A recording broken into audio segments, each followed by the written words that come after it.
மதுரையை அரசாளும் மீனாட்சி அம்மன் வரலாறு. தன்னை வேண்டிய பக்தர்களுக்கு அருளியவளாக மீனாட்சி அம்பிகை இத்தலத்தில் அருளுகிறாள். மீனாட்சி அம்மன் புகழ் இன்றளவும் கொடிகட்டி பறக்கிறது. மதுரையை ஆண்டு வந்த மலையத்துவரசன் பாண்டியனும் அவரது மனைவி காஞ்சனா மலையும் மகப்பேறு வேண்டி இறைவனை வழிபட்டு வந்தனர். பல்வேறு யாகங்களை செய்தனர். பிறகு பிரம்மன் உபதேசித்த பேரில் புத்திரகாமேட்டி யாகம் மேற்கொண்டனர். அப்போது அவர்களுக்கு இவ்வுலகையை ஈற்ற அன்னையான உமாதேவியார் அந்த யாக குண்டத்தில் 3 தனங்களை உடைய பெண் குழந்தையாக தோன்றினர். குழந்தை உருவத்தை பார்த்து பேரானந்தம் பெற்ற அரசனும் அரசியும் அக்குழந்தையின் உருவில் இருக்கும் மாற்றத்தை கண்டு மனம் வருந்தினர். அப்போது சிவபெருமான், மன்னா, மனம் வருந்தாதே, இக்குழந்தைக்கு தடாகை என்று பெயரிட்டு கல்வி கேள்விகளில் சிறப்பு பெறுமாறு அனைத்து கலைகளிலும் கற்றுக்கொடு. தனக்கென கணவனை இக்குழந்தை காணும் பொழுது மிகுதியாக உள்ள ஒரு தனம் மறைந்துவிடும் என்று கூறினார். அரசனும் மன அமைதி பெற்றான். ஒருவன் பிறக்கும்போது பரஞானம், அபரஞானம், தன முனைப்பு என்ற ஆணவமாகிய 3 தனங்களோடு பிறக்கிறான். தடாகைக்கு இறைவனை பார்த்ததுடன் 3வது தனம் மறைந்தது போல மனிதன் இறைவனை நினைப்பதால் ஆணவம் என்ற 3வது தனம் மறையும் என்பது தத்துவம்.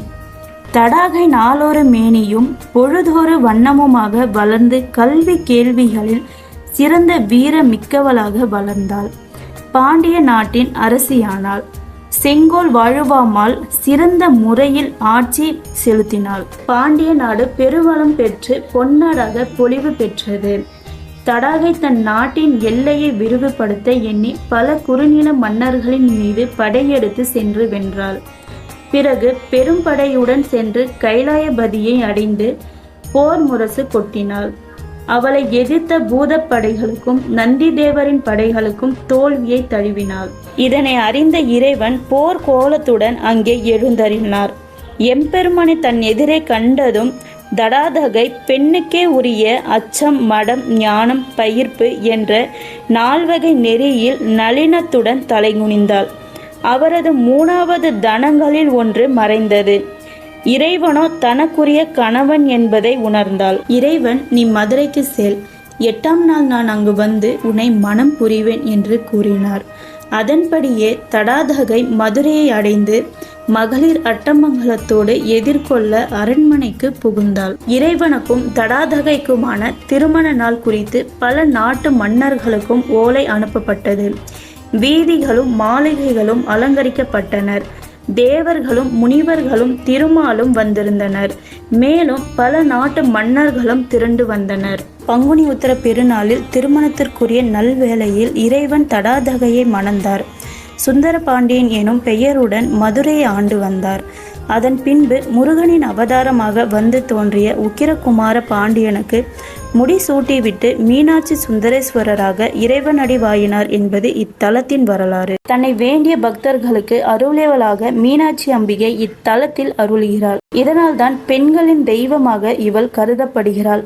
தங்கள் மஞ்சள் குங்குமம் நிலைக்கவும் தைரியமாக பேசவும் மீனாட்சியே கதி என பக்தர்கள் தவம் கிடைக்கின்றனர். மீனாட்சி என்பது மீன் போன்ற அழகிய கண்களை உடையவள் என்று பொருள்படும். மீன் முட்டையிட்டு தனது பார்வையாலேயே குஞ்சு பொரிக்கும்.